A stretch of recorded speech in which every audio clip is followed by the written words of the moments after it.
Sunlight is an important abiotic factor that affects all ecosystems as it provides the energy needed by plants for photosynthesis. As the Earth is spherical in shape, the amount of sunlight striking the Earth differs with distance from the equator. At the equator, sunlight strikes the surface of the Earth the most directly. Ecosystems in areas near the equator often contain the greatest diversity of plants and animals and other organisms. At the poles of the Earth, sunlight is spread over a wider area. Ecosystems in these areas receive less direct sunlight and there is less diversity of organisms. The Earth's tilt on its axis as it orbits the Sun causes seasons.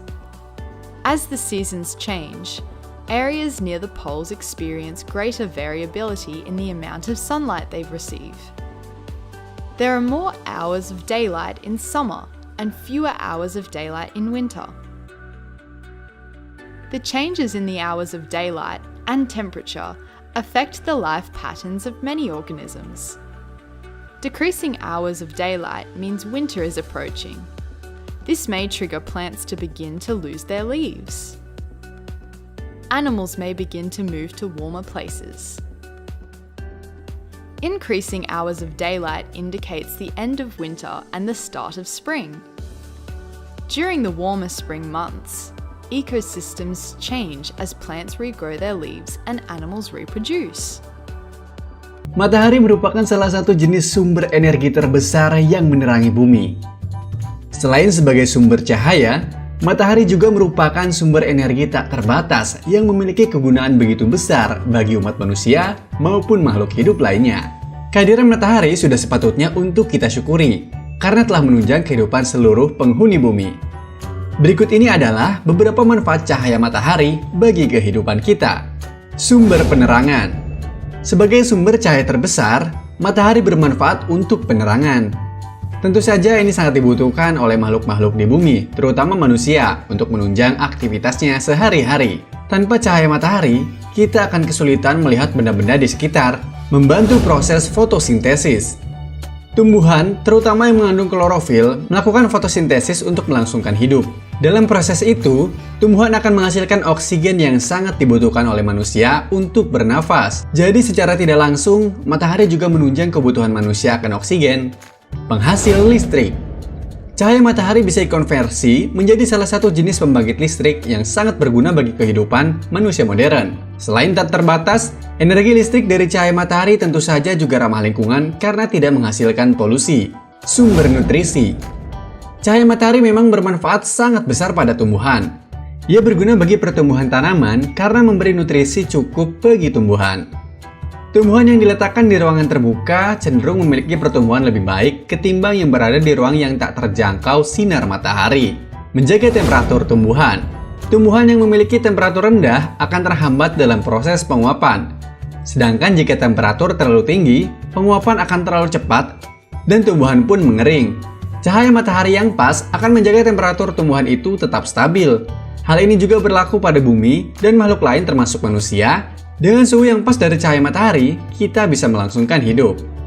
Sementara jika terlalu panas atau dingin, ketahanan tubuh manusia akan terancam.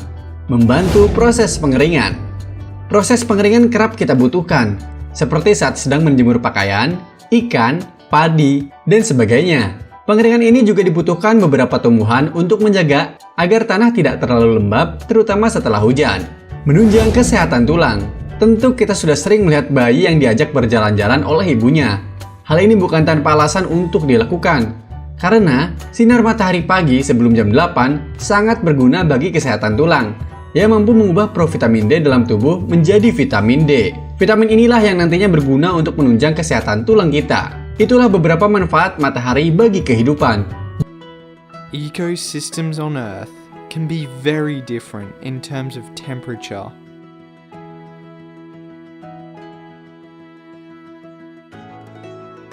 And this can have a large influence on biotic factors. Most organisms require a stable temperature. In ecosystems around the equator, the temperature does not change much from day to night or throughout the year.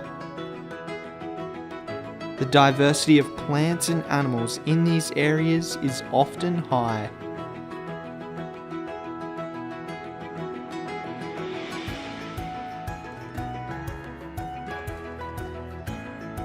In ecosystems further from the equator, there can be large differences in temperature from day to night and as the seasons pass. Fewer plants and animals in these areas can survive in these fluctuating temperatures.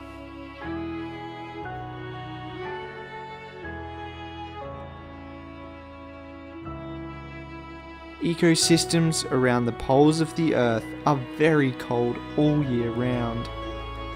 Few plants and animals can survive in these areas. Suhu merupakan suatu kondisi yang menunjukkan derajat panas atau dingin suatu benda. Semakin tinggi suhu pada benda maka semakin panas pula benda tersebut. Suhu yang berada di lingkungan dengan temperatur secara langsung atau tidak langsung bisa mempengaruhi kehidupan yang berada di lingkungan tersebut.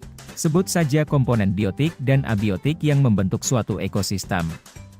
Interaksi antara komponen biotik dan abiotik harus berada dalam kondisi normal, atau seimbang agar segala proses yang terjadi berjalan dengan baik. Berikut 10 peran suhu dalam ekosistem makhluk hidup.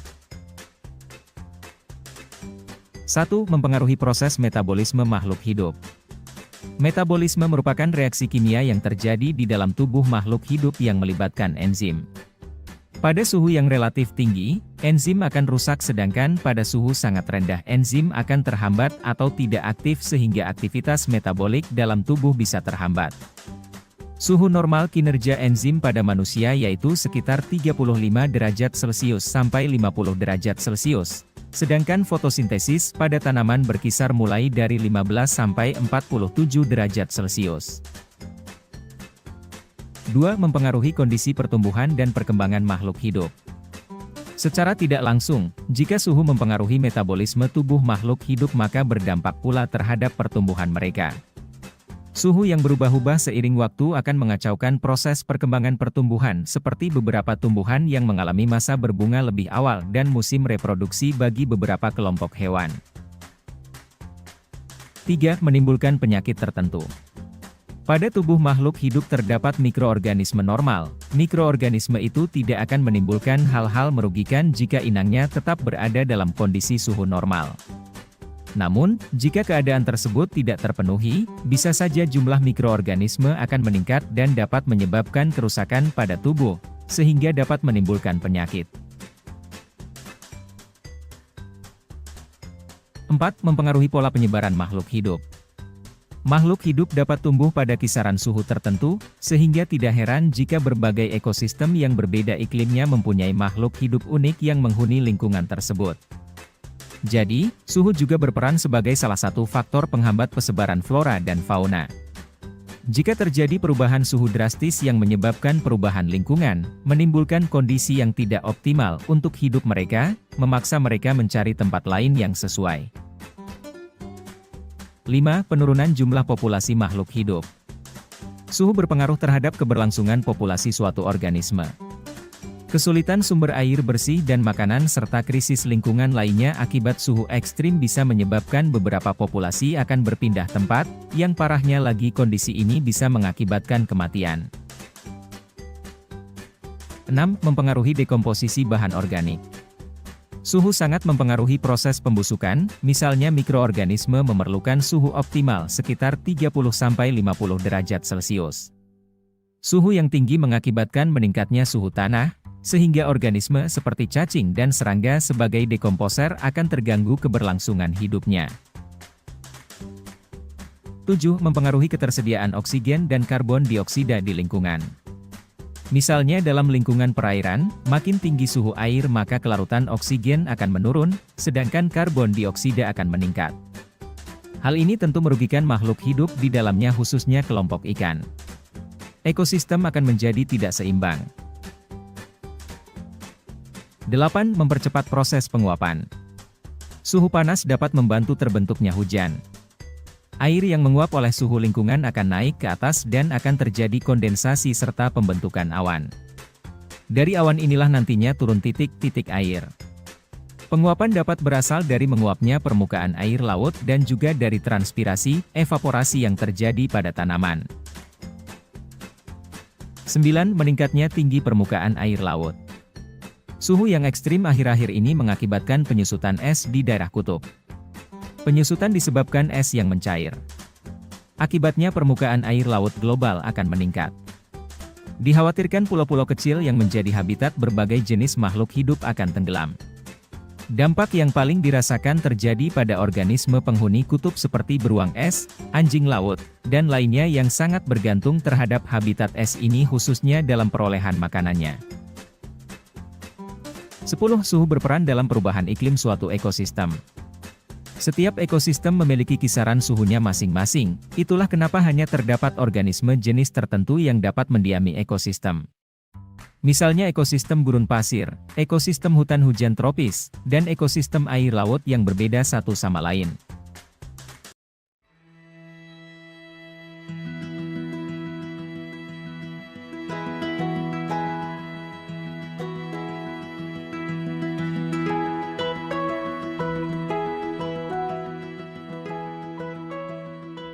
Ecosystems on Earth can be very different in terms of temperature.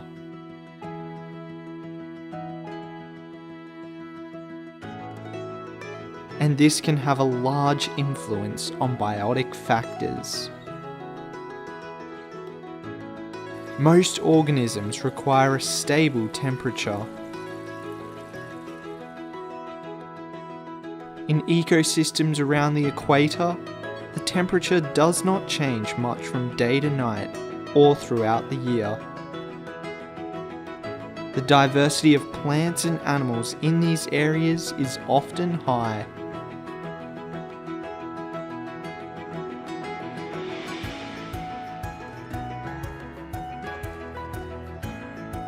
In ecosystems further from the equator, there can be large differences in temperature from day to night and as the seasons pass. Fewer plants and animals in these areas can survive in these fluctuating temperatures.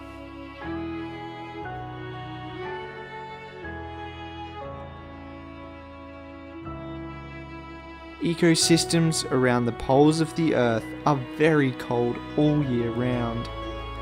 Few plants and animals can survive in these areas.